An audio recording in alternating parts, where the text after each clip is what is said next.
Assalamualaikum warahmatullahi wabarakatuh. Hari ini kita akan mempelajari tema 2, subtema 1 pada pelajaran PKN, yaitu makna persatuan dalam perbedaan. Anak-anak ibu pasti tahu Indonesia itu adalah negara yang sangat luas, negara yang mempunyai banyak ragam suku bangsa, budaya, agama, dan keadaan ekonomi.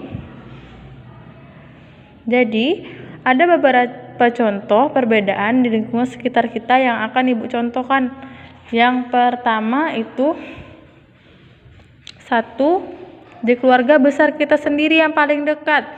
Di keluarga besar kita sendiri, pasti kita memiliki keluarga yang berasal dari suku yang berbeda dengan kita sendiri. Misalnya, keluarga besar kita, nenek kita orang bersuku bangsa Minangkabau, kakek kita bersuku bangsa Jawa. Jadi kita sudah menemukan perbedaan dalam keluarga besar kita. Kalau suku bangsanya berbeda, otomatis budaya dan adat istiadatnya juga berbeda. Yang kedua, kita telusuri di lingkungan rumah kita. Pasti kita mempunyai tetangga, bukan?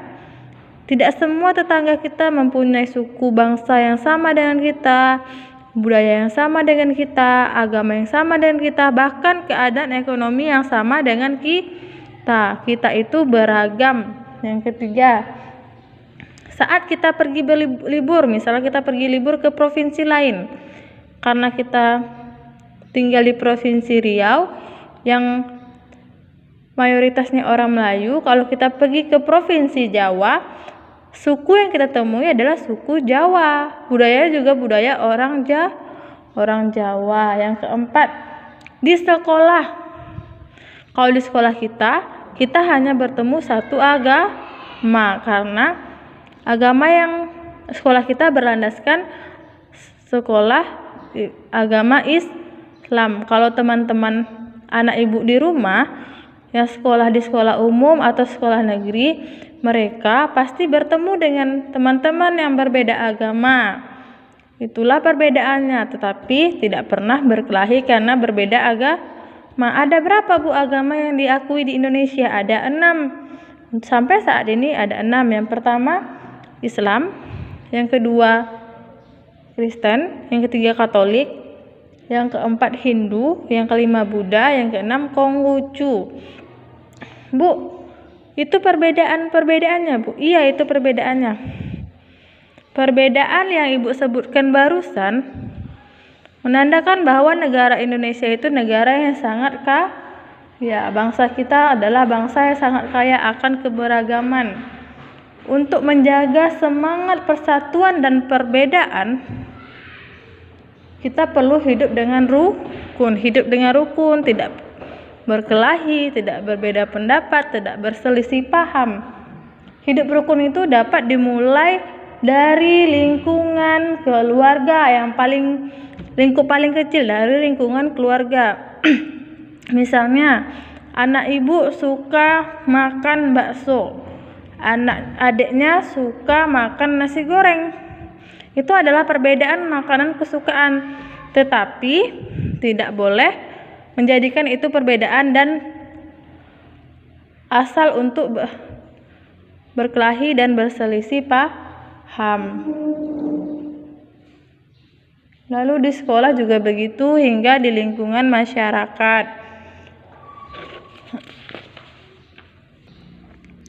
Bagaimana Bu supaya kita mencapai persatuan dalam semua perbedaan, dari hal kecil sampai ke hal besar?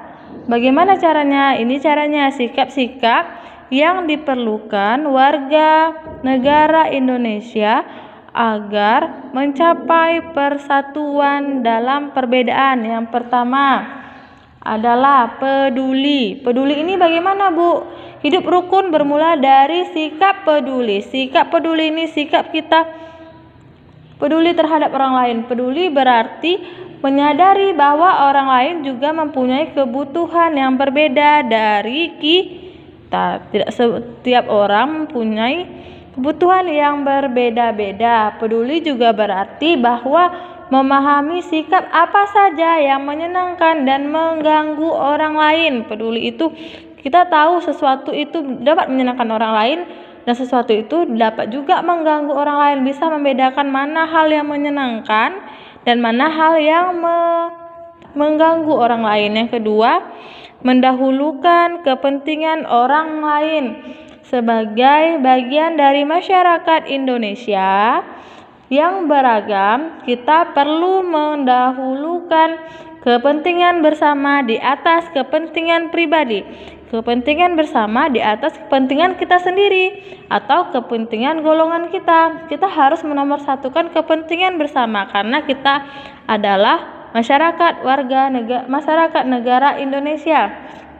Kepentingan bersama dapat mencangkup kepentingan-kepentingan di dalam lingkungan masyarakat, di dalam lingkungan sekolah, bahkan di dalam lingkungan negara. Yang ketiga yaitu toleransi kepada orang lain. Bagaimana? Apa itu toleransi, Bu? Saya nggak tahu, Bu, toleransi itu apa. Toleransi itu artinya sikap saling menghormati dan menghargai antar individu atau antar perorangan. Meskipun ketika manusia berpendapat pasti tidak selamanya akan sama, pasti akan berbeda. Maka di situ kita bertoleransi, menghargai dan menghormati pendapat orang lain.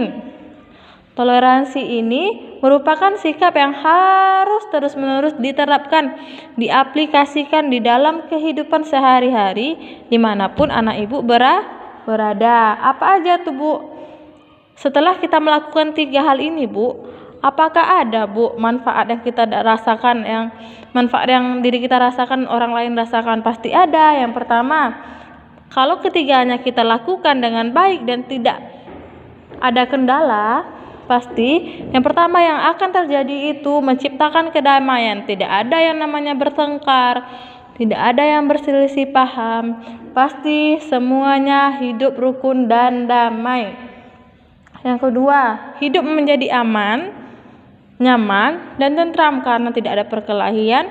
Hidup aman, nyaman, dan tentram, tidak ada gangguan dari segi manapun. Yang ketiga, menghindari perselisihan.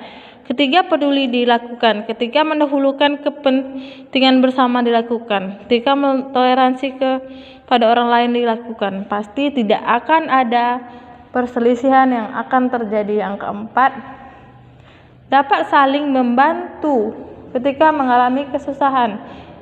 Membantu. Kalau kita peduli sama orang, otomatis kita akan membantu. Akan membantu teman, tetangga, keluarga yang mengalami kesusahan atau kesulitan. Yang kelima, jika semua kesulitan dilakukan dengan cara gotong royong, dibantu tetangga atau keluarga dengan gotong royong bersama-sama, maka mempererat persatuan dan kesatuan bangsa Indonesia. Oke, baiklah. Kita akan melanjutkan pelaksanaan nilai-nilai persatuan dalam perbedaan di lingkungan masyarakat. Perbedaan suku bangsa yang sudah Ibu sebutkan tadi, suku bangsa kita yang sangat banyak, beragam, kaya akan suku bangsa di Indonesia ini, agama yang sudah diakui 6, budaya yang sangat kaya, serta pendapat di masyarakat menciptakan keberagaman. Keberagaman menjadikan masyarakat kita semakin kaya dan dapat saling belajar. Perbedaan yang disatukan dalam kerukunan dapat menjadi kekuatan sebuah bangsa. Karena semboyan negara kita Bhinneka Tunggal Ika, berbeda-beda tapi tetap satu juga. Itu melambangkan bahwa kekuatan masyarakat atau warga negara Indonesia sangat kuat, walaupun mereka banyak sekali perbedaan, tetapi mereka mempunyai satu tekad. Walaupun kami berbeda, tapi kami satu dalam pendapat, satu dalam keputusan yang baik untuk negara maupun warga negaranya. Inilah alasan mengapa kerukunan penting untuk menciptakan persatuan. Makanya hal terpenting dalam persatuan agar tidak terpecah belah adalah kerukunan. Kalau udah rukun, udah damai, aman, nyaman, tentram, pasti semuanya akan bersatu. Rukun berarti bersedia memahami dan menerima perbedaan di sekitar kita. Nilai-nilai persatuan dalam perbedaan perlu diterapkan di mana saja, dimanapun, kapanpun, dan dengan siapapun kita berada, baik di sekolah, di rumah, maupun di lingkungan masyarakat.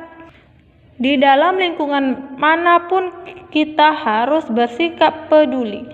Kita harus membantu tetangga kita, keluarga kita, teman kita, siapapun yang memerlukan bantuan, meskipun berbeda agama, berbeda suku bangsa, berbeda budaya, dan berbeda ekonomi, walaupun dia orang miskin, walaupun dia orang kaya.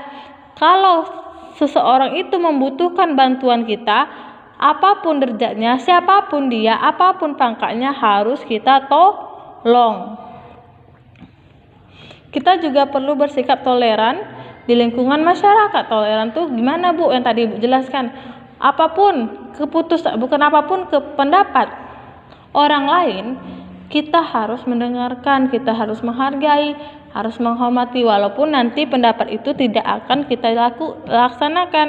Kita harus menghargai, menghormati, tidak boleh diejek dan dicemooh. Apa saja, Bu, contoh kegiatan pelaksanaan nilai-nilai persatuan dalam perbedaan di lingkungan masyarakat? Yang pertama, membantu korban bencana alam tanpa melihat latar belakang mereka. Benar, yang namanya korban itu seperti apa? Korban itu yang orang yang terkena bencana alam itu semua korban, walaupun dia itu presiden, walaupun dia orang kaya se-Indonesia, tetap aja namanya korban. Kalau sudah korban, pastinya kita harus membantunya, walaupun dia orang kaya, walaupun dia sombong, walaupun dia sangat ramah, walaupun bagaimanapun, yang namanya korban bencana alam harus kita bantu. Nomor 2, mempersilahkan dan menghargai orang lain untuk beribadah sesuai agama yang dianutnya. Benar sekali. Misalnya, anak ibu berteman dengan yang beragama Kristen, lalu hari Minggu dia ingin pergi sembahyang ke gereja, tapi anak ibu memaksa, harus main denganku, kalau tidak aku tidak mau kawan.